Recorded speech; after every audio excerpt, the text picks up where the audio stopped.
प्रिय विद्यार्थियों, आज हम 12वीं कक्षा के लिए आरोह पुस्तक से कविता आत्म परिचय का अध्ययन करेंगे। ये प्रसिद्ध कविता हरिवंश राय बच्चन जी द्वारा लिखी गई है और निशा निमंत्रण काव्य संग्रह से ली गई है। निशा निमंत्रण बच्चन साहब का लिखा हुआ काव्य संग्रह है, यानी कविताओं की एक पुस्तक है जो 1969 में 1969 में प्रकाशित हुआ था। हरिवंश राय बच्चन हालाबाद के प्रसिद्ध कवि हैं। हाला का मतलब शराब होता है या शहद होता है, मधु होता है, और ये हिंदी साहित्य में मस्ती भरी कविताओं के लिए इनकी पहचान है। हरिवंश राय बच्चन का जन्म 1907 ईस्वी में इलाहाबाद उत्तर प्रदेश में हुआ था। इनकी प्रमुख रचनाएं मधुशाला जो 1935 में प्रकाशित हुई, मधुबाला 1938 में प्रकाशित हुई, और मधुकलश यानी मधुबाला, मधुशाला और मधुकलश इनकी प्रसिद्ध रचनाओं में से आती हैं। निशा निमंत्रण जो 1969 में लिखा, इसी काव्य संग्रह से आत्मपरिचय कविता ली गई है। इनके अलावा बच्चन साहब ने अपनी आत्मकथा लिखी जो हिंदी साहित्य में बहुत प्रसिद्ध है। इनकी आत्मकथा 4 भागों में विभक्त है, यानी यूँ कहें कि इनकी आत्मकथा के 4 भाग हैं। क्या भूलूं, क्या याद करूं, नीड़ का निर्माण, फिर बसेरे से दूर, 10 द्वार से सोपान, ये इनकी आत्मकथा के भाग हैं। और शिक्षा दीक्षा की जहाँ तक इनकी बात करते हैं, कैम्ब्रिज विश्वविद्यालय से इन्होंने पीएचडी की थी, अंग्रेजी में एमए थे, और ये कॉलेज में अंग्रेजी भाषा के प्रोफेसर थे। मगर इलाहाबाद में जन्म हुआ और इलाहाबाद जो जगह है वो हिंदी का केंद्र है। तो बच्चन साहब का बचपन से ही हिंदी के प्रति झुकाव था, लगाव था, तो इन्होंने अंग्रेजी के बजाय हिंदी में लिखा।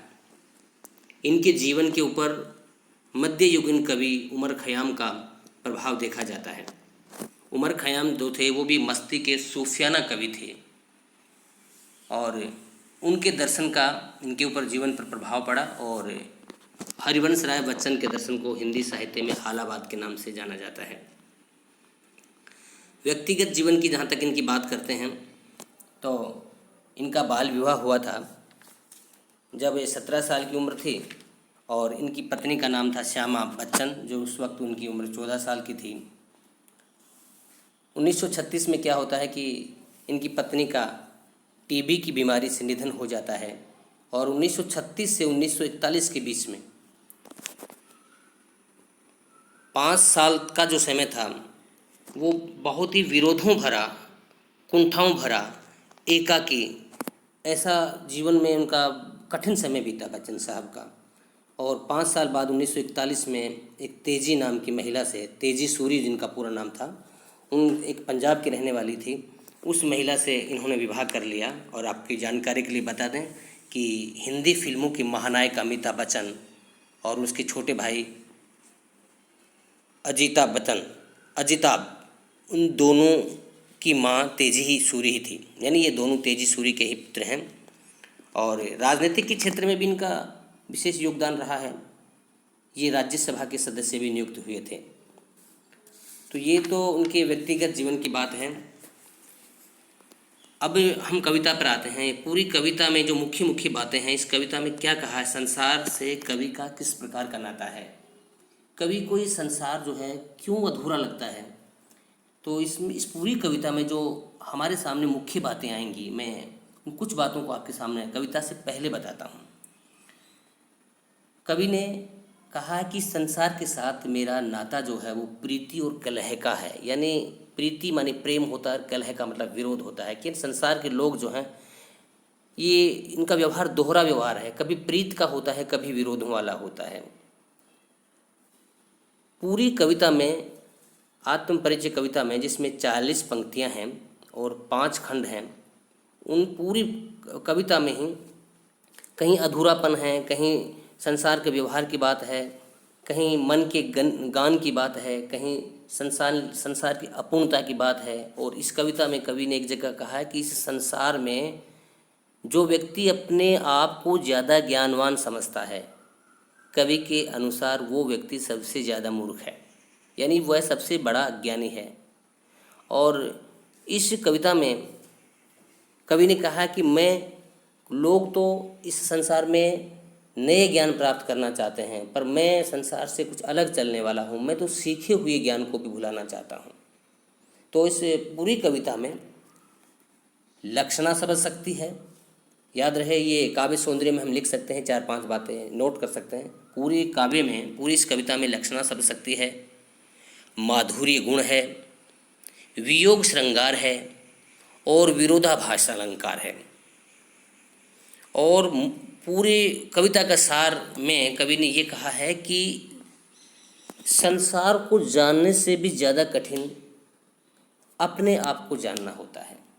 तो कविता की पहली पंक्ति है, मैं जग जीवन का भार लिए फिरता हूँ, फिर भी जीवन से प्यार किए फिरता हूँ, कर दिया किसी ने झंकर जिसको छूकर, मैं सांसों के 2 तार लिए फिरता हूँ। ये बात मैं पहले ही कह चुका हूँ कि इनकी पत्नी के मृत्यु के बाद में जब इनका जीवन खाली सा हो गया था और उनकी स्मृतियाँ, अपनी प्रेयसी, अपनी पत्नी की स्मृतियाँ, उनकी यादें जो थी उनकी हृदय में थी, उनको कुछ देने के लिए जो भावनाओं का उपहार था उनकी हृदय में समाया हुआ था। तो उनकी यादें भी हैं, उनका प्रेम भी है। दूसरी तरफ इस संसार के जो दायित्व हैं, जिम्मेवारियां हैं, वो भी कवि निभा रहे हैं। मैं जग जीवन का भार लिए फिरता हूँ, यानी मैं संसार की जिम्मेवारियों का वजन बोझ जो है वो भी लिए फिरता हूँ, फिर भी जीवन से प्यार किए फिरता हूँ, फिर भी मैं जीवन से प्यार करता हूँ। कर दिया किसी ने झनकृत जिनको छूकर, मैं सांसों के 2 तार लिए फिरता हूँ। सांसों के 2 तार का मतलब किसी की स्मृतियों से है, सांसों का श्वास और उच्छ्वास ये भी हैं, दोनों अर्थों में इसकी बात है कि मैं किसी ने मेरे जीवन को झंकृत कर दिया है, मैं सांसों में किन्हीं की स्मृतियाँ लिए फिरता हूँ। मैं स्नेह सुरा का पान किया करता हूँ, स्नेह सुरा यानी मैं इस संसार में प्रेम रूपी शराब का पान करता हूँ। मैं कभी न जग का ध्यान किया करता हूँ कि ये संसार के लोग मेरे बारे में क्या बात करते हैं। मैं सांसारिक बातों की तरफ ज़्यादा ध्यान नहीं देता, क्योंकि संसार का व्यवहार अलग का है, मेरे जीने का ढंग अलग है। जग पूछ रहा उनको जो जग की गाते हैं, मैं तो अपने मन का गान किया करता हूँ कि इस संसार में जो संसार की बात करने वाले होते हैं उन लोगों को ही संसार पूछता है, पर मैं सांसारिक बातों की तरफ ध्यान नहीं देता। मैं केवल मेरे मन की गान गाता हूँ, मेरे मन की मर्जी से मेरे गीत गाता हूँ। मैं निज उर में उद्गार लिए फिरता हूँ, मैं निज उर में उपहार लिए फिरता हूँ, यानी मैं निज उर का मतलब मैं स्वयं के हृदय में, उद्गार का मतलब भावनाओं से है कि मैं मेरे स्वयं के हृदय में भावनाएं लिए हुए फिरता हूँ। मैं निज उर में उपहार लिए फिरता हूँ और मेरे स्वयं के हृदय में किसी के प्रेम के उपहार, प्रेम की भावनाएं लिए हुए फिरता हूँ। है ये अपूर्ण संसार न मुझको भाता, और कवि संसार के बारे में कहता है कि ये संसार मुझे अपूर्ण लगता है, मुझे भाता नहीं है। कवि को संसार अपूर्ण क्यों लगता है? क्योंकि कवि वर्तमान वियोग में जी रहे हैं, प्रेम में जी रहे हैं, और जहाँ प्रेम में अपूर्णता होती है तो संसार भी अपूर्ण ही नज़र आता है। मैं सपनों का संसार लिए फिरता हूँ, यानी जो स्वप्न थे, जो मेरी प्रेम के प्रति मेरे जो सपने थे, उन सपनों को लिए हुए फिरता हूँ। और कवि के जो पत्नी थी वो अब उनके साथ में नहीं है, ये वियोग अवस्था में लिखी हुई कविता है। मैं जला हृदय में अग्नि दहा करता हूँ, और कवि अपने बारे में कह रहे हैं कि मैं स्वयं के हृदय में आग जला करके खुद ही जलता हूँ। और यहाँ पर आग जलाना का मतलब होता है किसी की स्मृतियों, किसी की यादों की आग में कवि जलता है, और याद किसी अपनी पत्नी के बारे में, अपने प्रेयसी के बारे में कह रहे हैं। सुख दुख दोनों में मग्न रहा करता हूँ, और एक कवि अपने स्वभाव के बारे में बता रहे हैं कि इस संसार के जो लोग होते हैं उनका स्वभाव तो क्या होता है कि सुख में तो बहुत प्रसन्न होते हैं, मगर दुख में वो सबको कोसते हैं। मगर कवि कह रहे हैं कि मैं सुख हो चाहे दुख हो, मैं दोनों में मग्न रहता हूँ। कवि को जीवन से शिकायत नहीं होती है, सुख और दुख दोनों का जो अंतर है उसमें। जग भव सागर तैरने को नाव बनाए, मैं भव मौजों पर मस्त बहा करता हूँ। इस संसार रूपी सागर को तैरने के लिए लोग नाव बनाते हैं, पर मैं भव मौजों पर मस्त बहा करता हूँ, मैं सांसारिक मौजों पर मस्त होकर के बहा करता हूँ। मैं यौवन का उन्माद लिए फिरता हूँ, यौवन जवानी को कहते हैं कि मैं यौवन का उन्माद, उन्माद कहते हैं उन्माद प्रेम का नशा होता है। इस कविता के आधार पर मैं यौवन का उन्माद लिए फिरता हूँ, उन्मादों में अवसाद लिए फिरता हूँ। यहाँ पर विरोधाभास अलंकार है कि उन्मादों में भी अवसाद, अवसाद दुखों को कहते हैं और उन्माद कहते हैं दुख का मतलब प्रेम और मस्ती को कहते हैं। तो उन्मादों में भी अवसाद है कवि के जीवन में और अवसादों में भी उन्माद है, यानी यहाँ पर विरोध वाली स्थिति है फिर भी सामंजस्य है। तो इस कविता में यहाँ पर विरोधाभास अलंकार है। कवि कह रहे हैं कि उन्मादों में अवसाद लिए फिरता हूँ, जो मुझको बाहर हंसा रुलाती भीतर, मैं हाय किसी की याद लिए फिरता हूँ। और कवि यहाँ पर कह रहे हैं कि जो लोग मुझे बाहर से हंसता हुआ देखते हैं वो ये नहीं देखते कि अंदर से मेरे में रुदन भी छुपा हुआ है। यानी बाहर से लोगों को मैं हंसता हुआ नजर आता हूँ पर अंदर से मेरा मन बहुत दुखी है, क्योंकि मैं किसी की यादों को अपने हृदय में लिए हुए फिरता हूँ। कर यत्न मिटे सब सत्य किसी ने जाना, नादान वही है हाय जहाँ पर दाना। ये क्या करें कि संसार में कई यत्न कर कर के लोग अब ज्ञान प्राप्त करते हैं और इस संसार में कई कोशिशों से बहुत सी बातें सीखते हैं और कई लोग ये सोचते हैं कि हमें तो सब कुछ आ गया है। पर कवि कह रहे हैं कि जो अपने आप को ये कहते हैं कि हम संसार के बारे में सब कुछ जानते हैं, कवि की दृष्टि में वो ही सबसे बड़े अज्ञानी, सबसे बड़े मूर्ख हैं, सबसे बड़े नादान हैं। तो यहाँ पर एक प्रश्न भी है आपको कि नादान वही है हाय जहाँ पर दाना, कि दाना का मतलब ज्ञानवान से कह रहे हैं कि जो जहाँ पर इस संसार में अपने आप को लोग ज्ञानवान समझते हैं, कवि की दृष्टि में वो सबसे बड़े अज्ञानी हैं, सबसे बड़े मूर्ख हैं।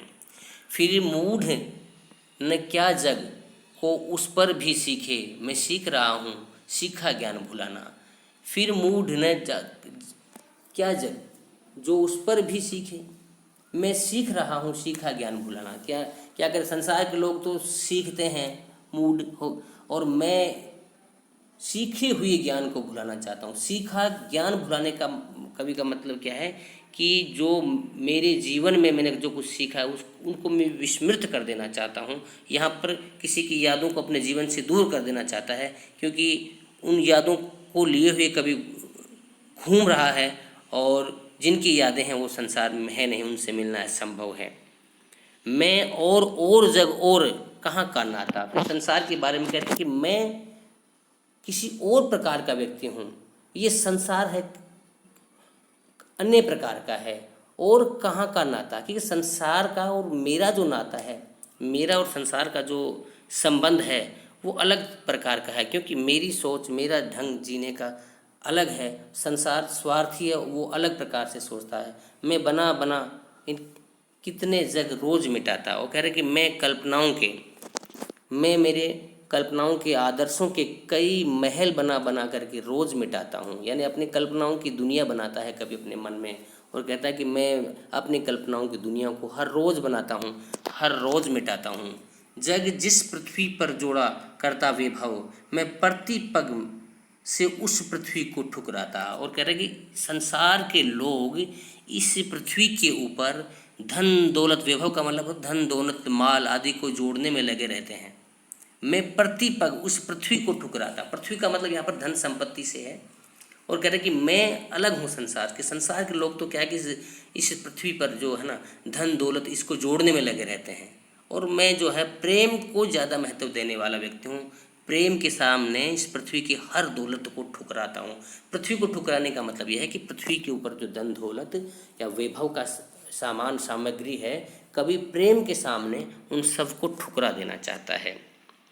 मैं निज रोदन में राग लिए फिरता हूँ। मैं निज रोदन में, रोदन माने रोना होता है, राग का मतलब गीत होता है। कवि कह रहे हैं कि मैं स्वयं के रोने में भी गीत लिए हुए फिरता हूँ। अब यहाँ पर भी विरोधाभास है कि रोदन में राग, यानी रोने में भी मेरे गीत है, गीत में भी मेरा रोना है। मैं निज रोदन में राग लिए फिरता हूँ, शीतल वाणी में आग लिए फिरता हूँ। कि मैं जो मेरी जुबान पर जो शीतल वाणी है, उस मेरी शीतल वाणी तो है, पर मेरे हृदय में आग है। आग वियोग की अग्नि है, तो यहाँ पर कवि अपने जीवन की विरोधाभास स्थिति, अपने जीवन की विरोधों को यहाँ पर कह रहे हैं कि मेरे जीवन में कि रोने में भी गीत छुपे हुए हैं, मेरे जीवन की शीतलता में भी आग छुपी हुई है। हो जिस पर भूपों के प्रसाद न्यौछावर, मैं वह खंडहर का भाग लिए फिरता हूँ।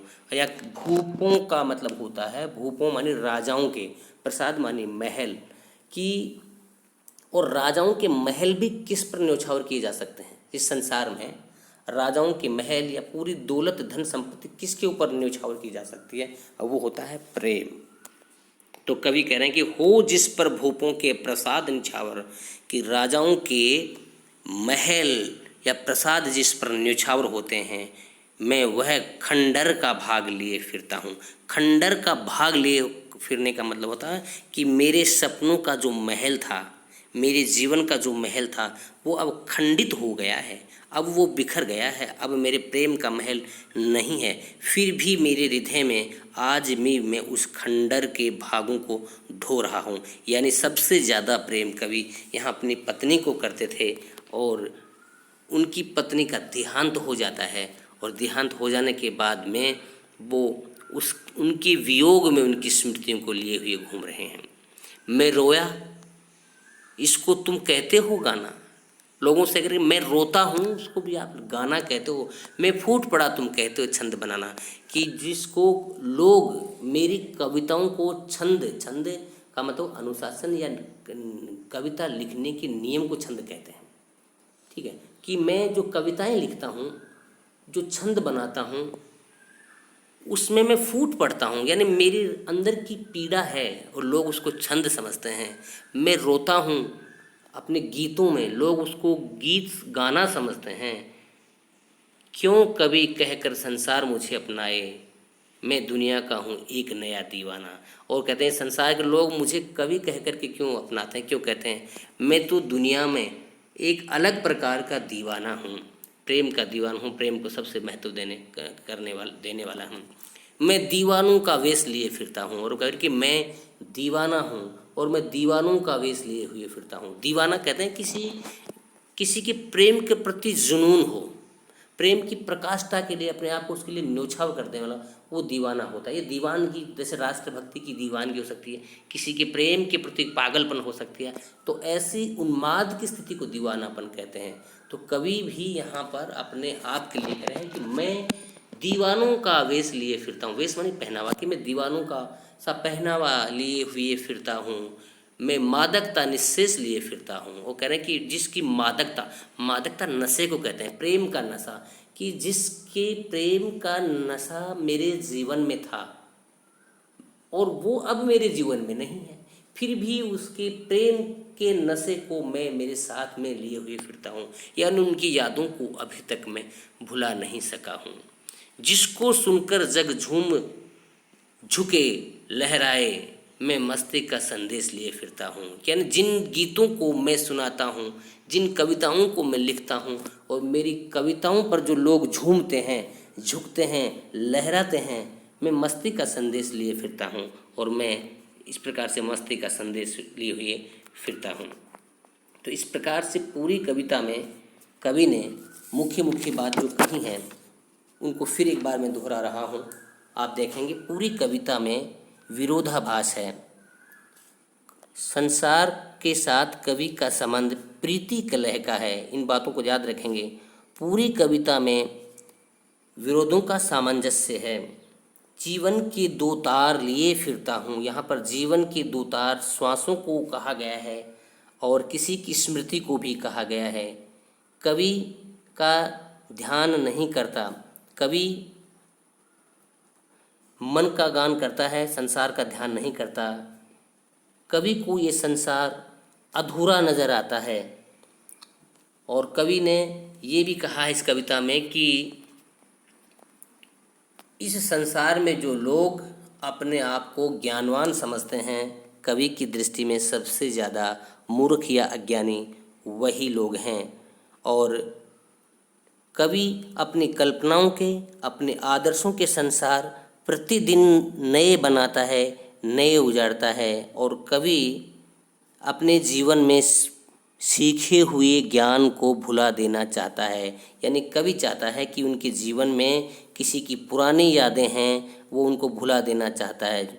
और कवि ने पूरी कविता में ये भी कहा है कि जीवन का सबसे बड़ा जो सत्य है वो मौत है, क्योंकि जो भी संसार में जिसका भी जन्म होता है उसकी मृत्यु निश्चित होती है।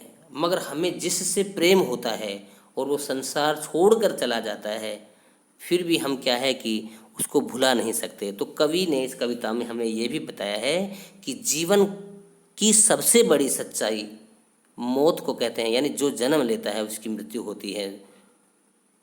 और कवि ने इस कविता में ये बताया कि जो जानबूझकर सांसारिक मोह लोभ में पड़ता है उसे कवि नादान कह रहा है। और शुरुआत में एक महत्वपूर्ण बातें मैंने ये बताई थी कि पूरी कविता में हिंदी खड़ी बोली है, लक्षणा शब्द शक्ति का प्रयोग हुआ है, माधुर्य गुण का प्रयोग हुआ है। पूरी कविता में वियोग श्रृंगार का और विरोधाभास अलंकार का प्रयोग है। तो कठिन शब्दों को का अर्थ साथ साथ में बताया है। जो भी बात आपको समझ में नहीं आती है आप मेरे से पूछेंगे, और इसमें महत्वपूर्ण जो प्रश्न दिए गए हैं उनके बारे में बताता हूँ। कि कविता एक ओर जग जीवन का भार लिए घूमने की बात करती है तो दूसरी ओर मैं कभी न जग का ध्यान किया करता हूँ विपरीत में लगती है। इस कथन को अपना आज से स्पष्ट कीजिए। तो हमें ये कहना है इसमें कि कवि ने संसार के बारे में और स्वयं के बारे में ये बात कही है कि मैं जग जीवन का भार लिए फिरता हूँ, कि मैं सांसारिक दायित्वों को भी पूरा करता हुआ घूम रहा हूँ और अपने हृदय में प्रेम के भाव भी किसी के लिए हुए फिरता हूँ। ये संसार मेरे बारे में किस प्रकार की बातें करता है, मैं संसार की बातों पर कभी भी ध्यान नहीं देता हूँ। बाकी प्रश्नों के लिए आप मुझे चैनल पर डिस्क्रिप्शन में लिख करके दे दीजिए। मैं आपकी हर समस्या के समाधान के लिए तैयार हूँ। धन्यवाद।